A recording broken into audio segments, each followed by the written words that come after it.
Do you want to learn something? So open your Google search engine and type here Blind Activity Work channel.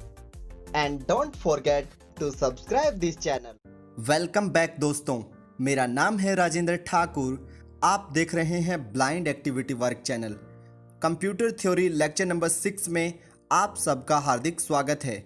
आज के इस lecture के अंतर्गत हम memory के बारे में पढ़ेंगे। मेमोरी व इससे संबंधित उपकरणों के बारे में जानेंगे।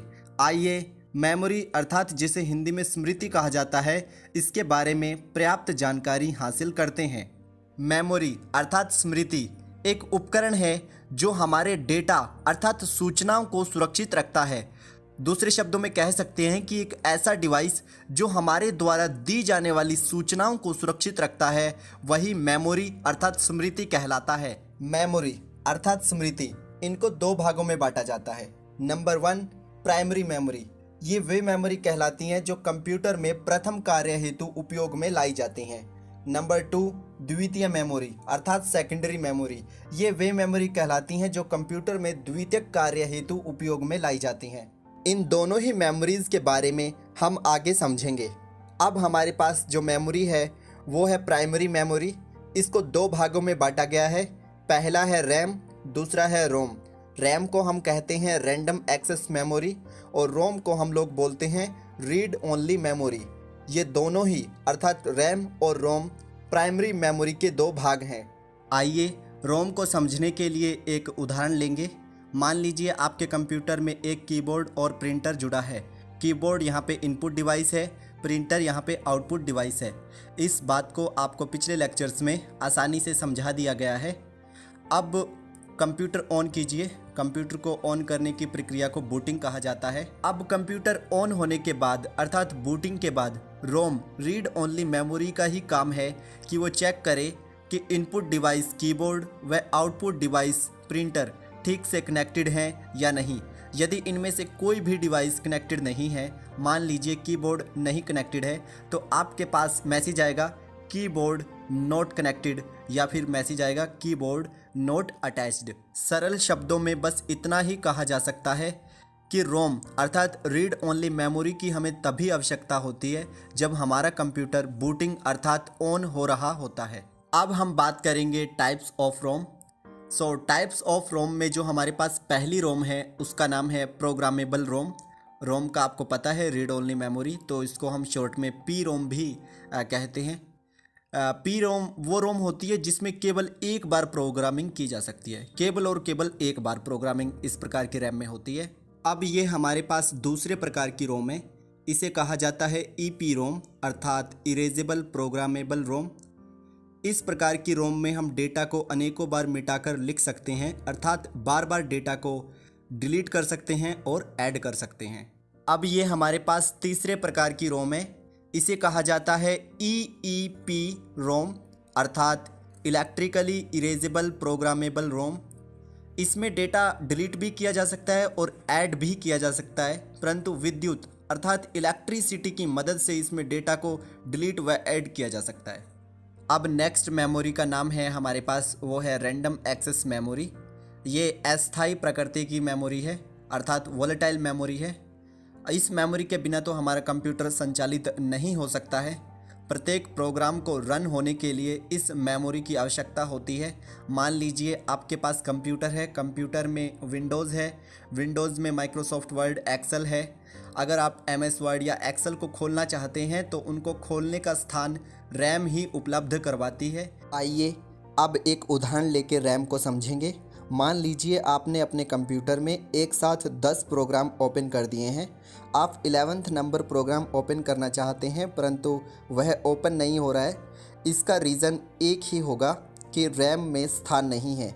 यदि काफ़ी सारे प्रोग्राम एक साथ ओपन हो गए हैं और जो प्रोग्राम आप खोलना चाहते हैं वो ओपन नहीं हो रहा है अर्थात रैम फुल हो चुकी है, यानी आपका जो लास्ट प्रोग्राम है वो बार बार रैम के चक्कर काट रहा है परंतु रैम के पास कोई स्थान नहीं है, आपका प्रोग्राम ओपन नहीं हो रहा है।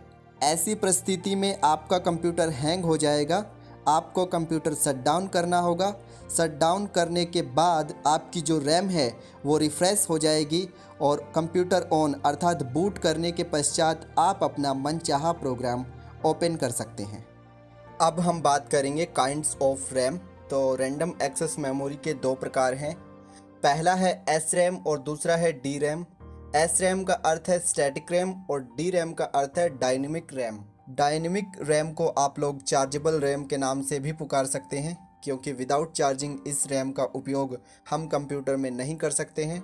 डायनेमिक रैम का दूसरा वर्जन हम यूज़ करते हैं DDR रैम। DDR का यहाँ पे फुल फॉर्म होगा double data rate random access memory. S RAM अर्थात स्टैटिक रैम, इसे हम क्षैतिज स्मृति अर्थात मेमोरी के नाम से भी जानते हैं। ये बिना चार्जिंग के हमारे कंप्यूटर में उपयोग की जाती है। इसका स्थान CPU अर्थात मदरबोर्ड के ऊपर इस मेमोरी को लगाया जाता है। एस रैम के अंदर ही कैश रैम लगाई जाती है। आप सब विद्यार्थियों के लिए अंत में एक नोटिस है। सबसे तेज गति की मेमोरी होती है रजिस्टर अर्थात ये CPU की मेमोरी होती है। नंबर 2 पे आता है एस रैम के अंदर जो कैश मेमोरी होती है, ये नंबर 2 पे है। और नंबर 3 पे आएगा रैंडम एक्सेस मेमोरी, जिसे हम रैम के नाम से जानते हैं। अब नंबर 2 पे हमारे पास है सेकेंडरी मेमोरी। ये मेमोरी वो मेमोरी कहलाती हैं जिनको मार्केट में से आसानी से ख़रीदा जा सकता है।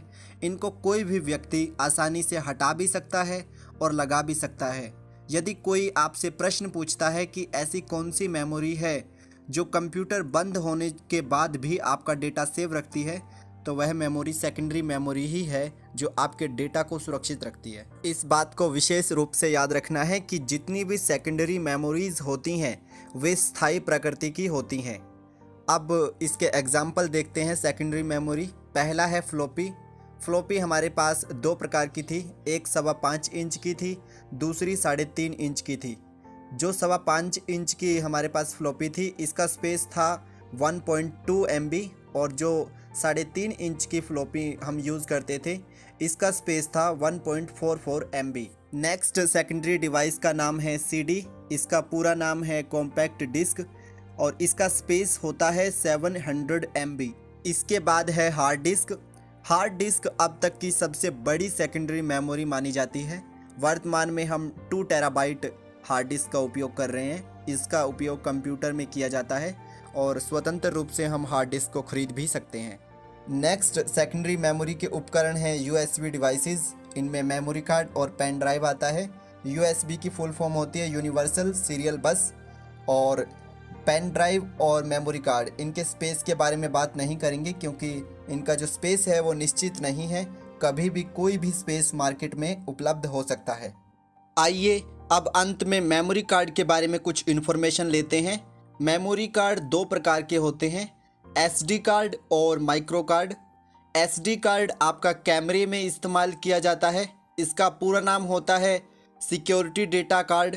और माइक्रो कार्ड वही होते हैं जो आम आप लोग अपने मोबाइल्स में इनका यूज़ करते हैं। अब मेमोरी कार्ड को भी आगे डिवाइड किया गया है क्लासेस में। जो माइक्रो कार्ड है आपका, इसकी क्लासेस 10 तक होती हैं, यानी मैक्सिमम क्लास 10 होती है, मिनिमम होती है 1। जो 10 क्लास का मेमोरी कार्ड है वो महंगा भी होता है और उसकी स्पीड भी अधिक होती है।